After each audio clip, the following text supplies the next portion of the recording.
Assalamu alaikum wa rahmatullahi ta'ala wa barakatuhum. Sunana Muhammad Madu Bukar wanda aka fi sani da MB ko kuma MB Muhammad a social media. A yau ina son zan fara koya mana yadda ake amfani da Microsoft Excel. Sannan zan yi wannan videos ne in series that is zai zama akwai kashi na ɗaya, kashi na biyu har zuwa wajen da za mu tsaya. Sannan wannan series ɗin zai fara daga wanda ba su taɓa yin amfani da Excel ba zuwa wanda kuma sun ɗan yi nisa a koyon Excel. So da farko idan ka buɗe Microsoft Excel za ka samu template haka. Akwai wannan wanda za ku ga already su ake kira da template wanda dama an riga har an yi designing nasu, kawai kai za ka yi amfani da su ne. Wala akwai abin da ake kira da blank workbook. To normally da blank workbook ake amfani. Bari mu yi double clicking na haka sai mu buɗe. Da muka buɗe wannan workbook ɗin, a sama nan wajen za mu ga gun da aka rubuta home, insert, page layout da kuma sauransu. Wannan su ake kira da tab. Na da home tab, insert tab, page layout tab da sauransu. Sannan a kowane tab, let's say yanzu kai clicking na insert tab, akwai abubuwa da suke kasance wanda ake kiransu da ribbons. Sannan let's say yanzu mu yi clicking a nan home tab, kowane ribbons za ku samu an yi grouping nasu. Yanzu kamar nan wajen kun ga gashi nan an yi grouping nasu. Sannan bayan grouping nasu da aka yi a ƙarshen kowane group za ku ga wannan ƙaramin arrow ɗin wanda ba kowane group bane yake shi ba, duk group ɗin da suke da order information wanda ba zai iya ɗauka nan ba suna under wannan wajen, wanda kai clicking zai buɗe maka mu abubuwan da suke under wannan group ɗin. To bayan kuma waɗannan shine akwai abin da ake kira da column, sannan akwai abin da ake kira da kuma row a Microsoft Excel. For example yanzu idan na yi clicking na D haka nan, wannan shi ake kira da column. Column su ne ga su nan suna tafiya a ABCD, su ake kira da column. Sannan kuma akwai abin da ake kira da row, that is rows ga su nan su ne 1, 2, 3. Yanzu na yi clicking 4 haka zan ce ina row 4. Dan na yi clicking nan haka zan ce ina column C. Sannan bayan wannan akwai abin da ake kira da cell. Idan aka ce cell, cell intersection ne na column da kuma row. Misali yanzu a ce na yi clicking ɗin nan wajen, to zan ce nan wajen cell na shi ne ina D sannan kuma 4. Ma'ana kenan ina column D sannan kuma ina row 4. To wannan shine sunan cell ɗin nan kenan. Kowane cell daga nan yana da sunan shi. Na clicking a nan wajen zan ce sunan cell ɗin shine ne I, which is column kenan, column I, sannan kuma row nawa 7 shine sunansa. Kowane daga cikin su yana da sunan shi. Sannan kuma after that shine a nan wajen muna da abin da ake kira da sheet. Wannan sheet ɗin gashi nan ko kuma worksheet. Za mu yi mai adding na shi ga nan plus sign idan muna son mu yi adding ɗin modern sheet, that is a cikin workbook namu muna son mu zama muna da let's say sheet 1, sheet 2, sheet 3. Sannan wannan sheet ɗin za ka yi ka renaming na shi ka canza mishi suna. Idan ka yi right click haka gashi nan za ka yi clicking na rename ka canza mai suna. Misali a ce muna son sheet mai January, February, March da sauransu. Sannan another thing shine a Microsoft Excel kaɗan daga cikin basics da ake fara koya shine yadda ake amfani da formulas. A Microsoft Excel muna da formulas sannan muna da functions. Shi formulas su ne kamar basics arithmetic da muke amfani da shi kamar irin plus, subtraction, multiplication da kuma sauransu. Bari in fara ba mu misali kamar a ce yanzu a nan muna son mu yi amfani da addition. Let's say muna son mu yi amfani da addition. To let's say a nan wajen ina da 6 sannan kuma a nan ina da 4. To ina son na haɗa wa'annan two numbers a gu ɗaya. The simple thing da zan yi shine a duk wani abu da za ka yi a Microsoft Excel, first thing da za ka fara shine ka fara da equal sign. Ko function ne ko formula za ka rubuta ɗaya daga cikin biyun nan, first thing da za ka fara da equal sign. To idan ka rubuta equal sign sai ka duba ne cell name na wannan sys ne cell reference ɗin. Kuma yadda faɗa ɗazu kowane sai yana da sunan shi. To sys ɗin yana B4 sai mu rubuta B4. Sai mu ce plus. To plus namu yana wajen da equal sign yake a jikin keyboard. Za mu sa shift, ba za mu sake shift ɗin ba mai clicking na equal sign ɗin wanda zai bamu plus kenan. Sai mu ce plus me B5 wanda 4 namu yake kenan B5 haka. Sai mu danna enter. Kun ga automatic gashi ya riga ya bamu me, ya bamu answer mu which is what, which is 10. So another thing shine bari mu gwada let's say multiplication. sai zan sa multiplication. Let's say multiplication kaman a ce muna son mu multiplying na 4 with what? With 2. To a nan wajen za mu sa kuso na mun yi clicking akan cell ɗin da muke son an samu ya zo, sai mu yi clicking na equal sign.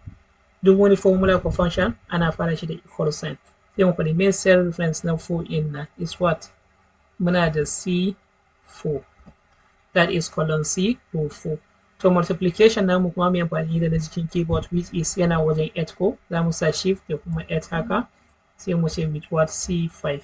Sai mu danne enter. Kun ga automatic ya mana multiplying which is 4 multiplied by 2 is equal to 8. To yanzu kamar wannan multiplication ɗin da muka rubuta, kun ga gashi na rubutun har ya nuna a cikin D. Despite that still yana C ɗin amma ya nuna har a wajen D. To idan muna son mu ƙara girman shi, mu ƙara girman wannan cell ɗin, za mu zo mun nan in between C da kuma D wannan layin, sai mu sa kuso namu idan ya baki haka cross baki ba wannan ba, wannan kenan, sai mu holding nashi with left click, sai mu dragging har zuwa gun da muke so haka. And another method kuma da zamu iya bari koma baya shine zamu iya idan muka zo muka sa in between nan sai mu double click ba sai mun ja ba. To bari in sake gwada next wannan, bari in ce subtraction. Let's say subtraction. Kaman a ce muna son mu yi subtracting na 6, muna son mu yi subtracting na 3 from 6. Za mu zo nan wajen haka, za mu ce equal sign, cell reference na 6 namu is what? Is D nawa? Is D4. Sai mu sa minus. Minus ɗinmu a cikin keyboard shine dash ko, sai mu sa minus. Bayan mun sa minus sai mu sa me? D5. Sai mu danna enter. Automatic gashi nan ya bamu. Sai bayan subtraction kuma bari mu gwada yin division. Za mu gwada dividing na 2 numbers. Let's say muna son mu dividing na 10 divided by 2. To za mu zo mu nan wajen, za mu sa equal sign. Cell name namu na 10 is what? Is E4. To division namu nan da mu amfani da slash ne wanda yake kan keyboard. Sai mu sa slash E5. Sai mu danna enter. Kuma gashi nan ya bamu an samu. Wannan to shine basic formulas da ake amfani da shi a Microsoft Excel. Sannan bayan da formulas za mu iya mu yi formatting na wa'annan text ɗin namu. Misali yanzu wannan ya zo shi akan font ɗin ya zo akan 11. Za mu canza font type ɗin sannan mu canza font size ɗin. To idan muka yi clicking nan wajen, za mu iya mu duba a cikin duka font ɗin da mu zaɓi wanda muke so. For example, bari ce zan yi amfani da Times New Roman, zan yi typing ko zan sa TI in kawo man Times New Roman automatic yadda na enter. Kun ga na canza zuwa Times New Roman, kuma let's say ina son canza girman shi font ɗin na mai da shi kaman let's say 14. To yanzu a nan idan na mai da shi 14, instead of kowanne daga cikinsu sai na mai da shi haka, akwai wani abu simple da ake iya yi shine zan zo kan addition ɗin, tunda ina son multiplication shi ma font ɗin shi zama irin na addition haka kuma size ɗin. To zan yi clicking addition, zan zo nan wajen ko kalli format enter, zan yi clicking na shi. Idan na yi clicking na shi zan zo kan multiplication, zan yi clicking haka. Kun ga automatic gashi nan multiplication shi ma font ɗin shi zama exactly irin wannan. Tunda ina son ne a subtraction da division, simple thing da zan yi shine zan zo in sake hawa kan format painter, zan yi more than one click, zan yi let's say clicking so biyu haka, sai na zo kan subtraction. Okay, zan zo kan subtraction ne yi, zan zo kan division shi ma ne clicking. Kun ga dukkan su gashi nan sun hau automatic. And another thing shine instead of yanzu mu yi irin na ɗazu addition, a ce sai mun zo nan wajen kafin mu buɗe addition haka, akwai wani simple tricks da nake son na nuna mana yadda za mu yi. Tunda kun ga addition ma sai mun ƙara mai girma, multiplication, subtraction haka. To za mu zo mu kawai nan wajen wanda na kai kuso na, zan yi clicking. Da na yi clicking zai halatta na gaba ɗaya wannan sheet ɗin. To sai na zo ni any of the wa'annan column ɗin in between column ɗin haka, sai na yi double clicking.